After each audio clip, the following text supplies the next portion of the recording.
Hapade, Zantero. Welcome to Marianas Stories. I'm Catherine Perry, and this is where we feature ordinary people with extraordinary stories in our community. And it's my pleasure to have as our guest today a woman who describes herself as an overcomer, who is now helping other women who are in the situation she was in become overcomers themselves. Our guest is Jennifer Taman. Hi, Kat. Thanks for being here. Happy Sunday. Yes, happy Sunday. It's a good Sunday. So can you take us back to where your story begins? Okay, my story began, I guess, 2011 is when I fell in love, let's just say, right? I fell in love, and a year after, the abuse started happening, I mean, I guess I enticed him or, provoked him to do that. That's what I always tell myself. But of course, it's never right to hit a woman, right? So that's when it started. I was in that relationship for almost 8.5 years. And finally, 2020, mid-June, just when the pandemic hit, right? I decided to leave. I took my dogs and took my personal belongings only, so which is like my clothes, and I just left. And since that day on, I've been living life, fighting for myself and my animals, and now I'm how do you say this? Now I'm in this organization that fights for women. And, can you tell us a little bit about your relationship, how it was in the beginning, like how you felt falling in love? Of course, everybody loves to fall in love. Oh my God. What was it like in the beginning, and then how did it change? It was like the most beautiful thing you've ever felt. Really? Yeah. Wow. Like when you say I love you, it's like to your bones. It's like I even told him, like, when I tell you I love you, it's like my bones is telling you I love you.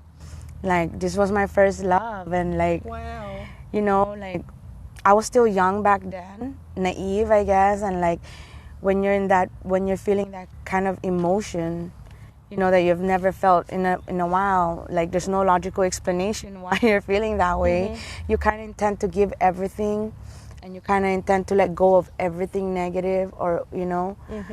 And yeah, that's how it was in the beginning, and I thought it was the same. I know it was the same for him, because we were both feeling it, but there were certain things in the relationship that was happening. We were both an addict. We both became an addict, and I think that drug had a lot to play in it. So it became from a beautiful thing into like living hell every day. I think a lot of times when people hear about domestic abuse, they think it's only physical. Mm. Was that going on in your relationship, or what kinds of things were not right? I would say it's not just physical. Like, I was mentally damaged.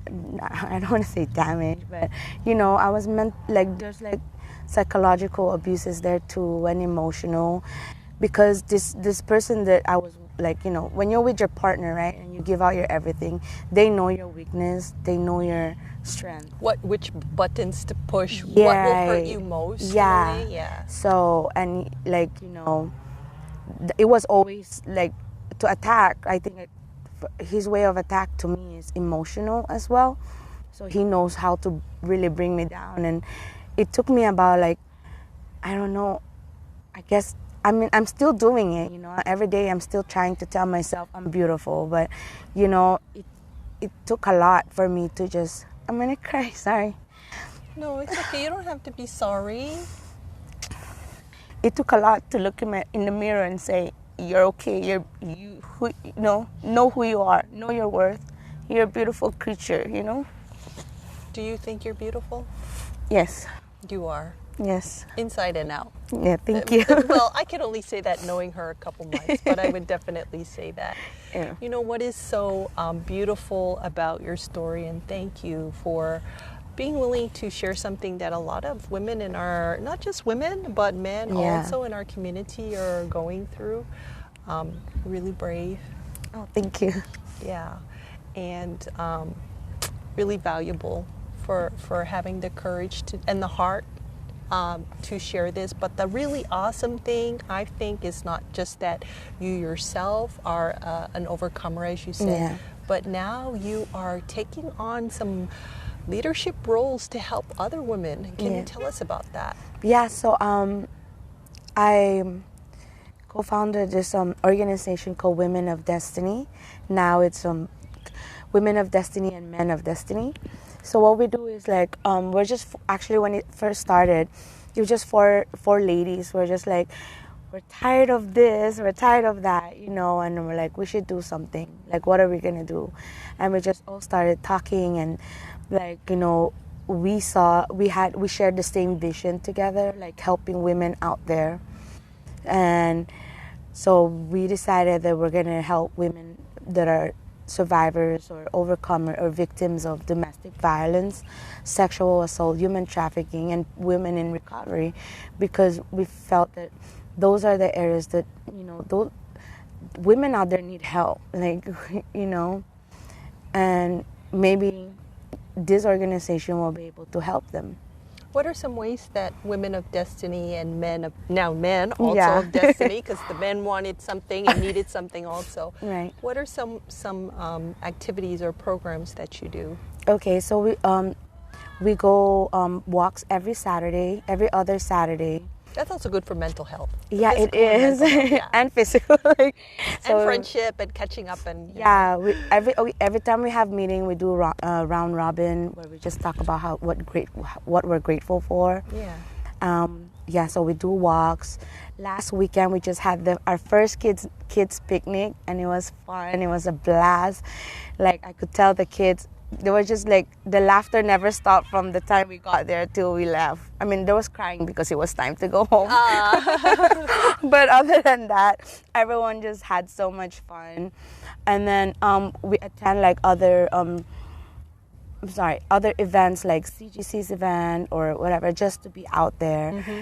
And we go, and of course we go to church all together. And it's just like, it's not more of like a organization, is like a family unit. Yeah, like a real support group. Yes. Or friends. I was going to say, it sounds very like grassroots and from the heart. Yes, yes. Because sometimes you don't need a program. You need love, right? Yeah, exactly. When you're hurt. So we also do Bible studies, like every week, every day of the week we're together. If we're not together, we're like messaging each other. Oh my goodness. Yeah. You're going to need a program to get out of this program. Yeah. Well, the cool thing also is that you've also recently got a grant from the Northern Marianas Humanities Council. Can you tell us what it's about?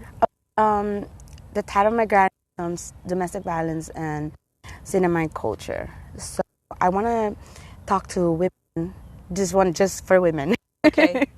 And I just wanted to talk to them about, you know, being in a domestic relationship, or, you know, and how their cultural upbringing affected their decision to stay or leave the situation.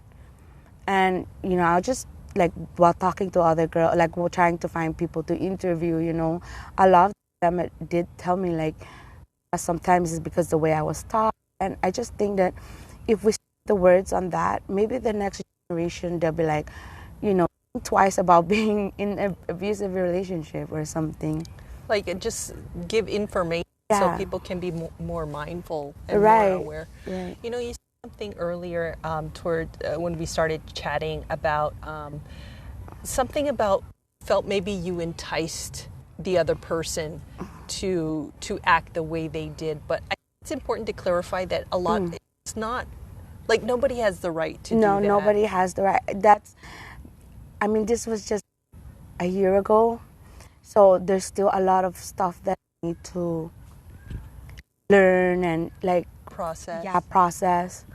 But every day it's a learning process for me, and every day I'm learning. And, you know, like, I always tell myself, it was never my fault. You know, it was never my fault. That's the first thing I always tell myself. Like, when my mind starts to, like, bring me places where I shouldn't be, I'll tell myself, it's never my fault. It was never my fault.